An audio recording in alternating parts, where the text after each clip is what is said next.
வணக்கம், welcome to எஸ்கேஸ் kitchen world. இன்னைக்கான recipe hotel ஸ்டைலில் காளான் தொக்கு எப்படி செய்யலாம் பார்க்கலாம் வாங்க.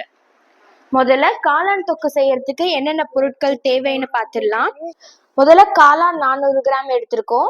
அடுத்து பெரிய வெங்காயம் 5 எடுத்திருக்கோம், அதை பொடி பொடியா நறுக்கி வச்சிருக்கோம். அதே மாதிரி தக்காளி 5 எடுத்திருக்கோம், அதையும் பொடி பொடியா நறுக்கி வச்சிருக்கோம். அடுத்து தனியா 8 டீஸ்பூன், மிளகு 4 டீஸ்பூன், சீரகம் 4 டீஸ்பூன், பெருஞ்சீரகம் 4 டீஸ்பூன், நீட்டு மிளகாய் 4 பல் பூண்டு, கடைசியா 3 துண்டு பட்டை, அப்புறம் ஒரு 4-5 கிராம்பு. வாங்க இப்ப காளான் தொக்கு எப்படி செய்யுதுன்னு பார்க்கலாம். காளானை ஒரு 2 தடவை தண்ணியில நல்லா வாஷ் பண்ணி எடுத்துக்கலாம். அது மேல இருக்க மண்ணெல்லாம் போற வரைக்கும் அதை கிளீனா வாஷ் பண்ணி எடுத்துக்கணும். இப்போ காளானை நீளமா வெட்டி வச்சுக்கலாம்.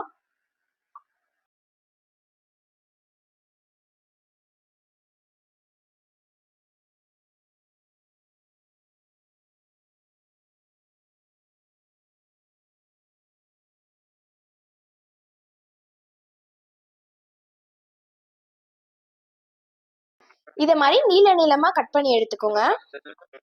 இதே மாதிரி நம்ம எடுத்து வச்சிருக்க 400 கிராம் காளானையும் இதே ஷேப்ல மெலிசா வெட்டி வச்சுக்கோங்க.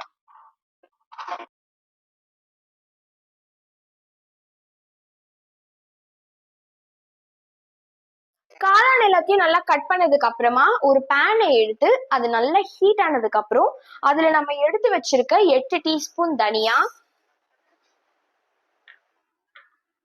4 டீஸ்பூன் மிளகு, 4 டீஸ்பூன் சீரகம், 4 டீஸ்பூன் பெருஞ்சீரகம், 4 நீட்டு மிளகாய், 4 பல் பூண்டு, இது எல்லாத்தையுமே நல்லா ட்ரை ரோஸ்ட் பண்ணி எடுத்து கொஞ்ச நேரம் ஆற வச்சு அரைச்சிக்கலாம்.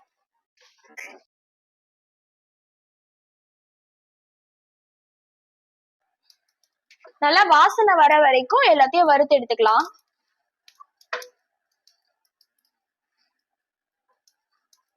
நல்லா இது மாதிரி டீப் ஃப்ரை பண்ணி எடுத்தாச்சு. இப்ப இதை ஆற வச்சு அரைச்சு எடுத்துக்கலாம். இது எல்லாமே இப்ப நல்லா ஆறிடுச்சு. இப்ப இதை மிக்சியில போட்டு நல்லா அரைச்சு எடுத்துக்கலாம்.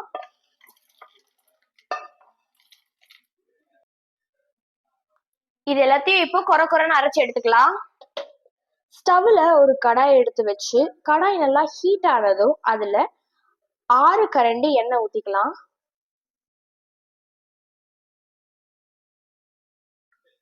அது கூடவே நம்ம எடுத்து வச்சிருக்க 3 துண்டு பட்டை, 4-5 கிராம்பு அதையும் போட்டுக்கலாம்.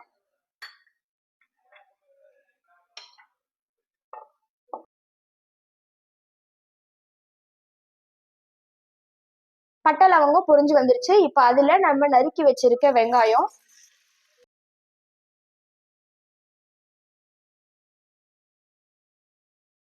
வெங்காயத்தை பட்டை லவங்கம் கூட சேர்ந்து நல்லா வதக்கி விட்டுக்கலாம்.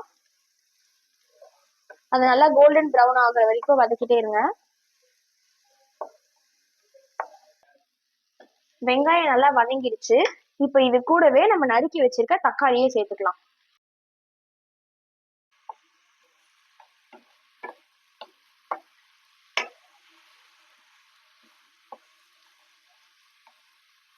இது கூடவே தேவையான அளவு உப்பு.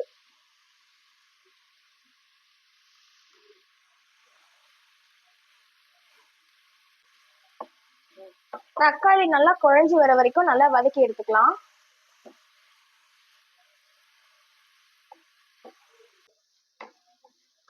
வெங்காய தக்காளி எல்லாம் நல்லா வதங்கிடுச்சு.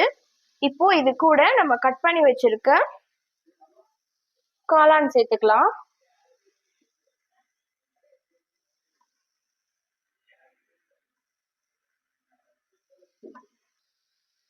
காளான் எல்லாத்தையுமே நல்லா கிளறி விட்டுக்கோங்க.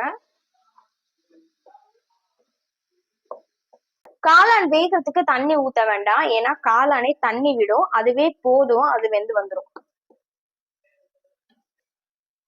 ஒரு 5 நிமிஷத்துக்கு தட்டு போட்டு மூடிடலாம். அதுலயே காளான் நல்லா வெந்து வந்துடும். பாருங்க தண்ணி எப்படி விட்டுருக்கு. நம்ம தண்ணியே ஊத்தாம மஷ்ரூம்ல இருந்து வர அந்த தண்ணியே எப்படி இருக்கு பாருங்க.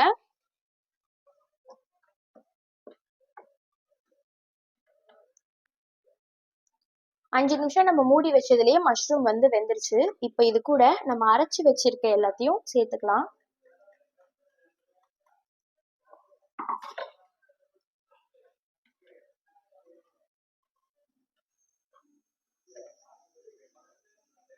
பாத்தீங்களா, கலரே மாறிடுச்சு.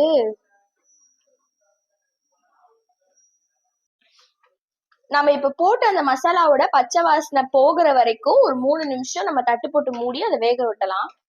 நல்லா சூப்பரா வாசனையா காளான் தொக்கு ரெடி ஆயிடுச்சு. இப்போ கடைசியா கொஞ்சமா கொத்தமல்லி வாசனைக்காக போட்டு அடுப்பை ஆஃப் பண்ணி இறக்கிட வேண்டியதா. அவ்வளவுதான், சும்மா சுவையான சூப்பரான காளான் தொக்கு ரெடி ஆயிடுச்சு. இதை நீங்க சாப்பாடு, இட்லி, தோசை, சப்பாத்தி இந்த மாதிரி எல்லாத்துக்கூடயும் வச்சு சாப்பிட்டா செம்ம டேஸ்டா இருக்கும். இதே மாதிரி உங்க வீட்ல நீங்க செஞ்சு பார்த்துட்டு எப்படி இருக்குன்னு மறக்காம கமெண்ட் பாக்ஸ்ல கமெண்ட் பண்ணுங்க. அப்படியே எஸ்கேஸ் கிச்சன் வேர்ல்டுக்கு லைக், ஷேர் அண்ட் சப்ஸ்கிரைப் பண்ணி மறக்காம அந்த பெல் ஐக்கனை கிளிக் பண்ணிடுங்க. இன்னொரு ரெசிபியோட உங்களை பார்க்குறோம். பாய்.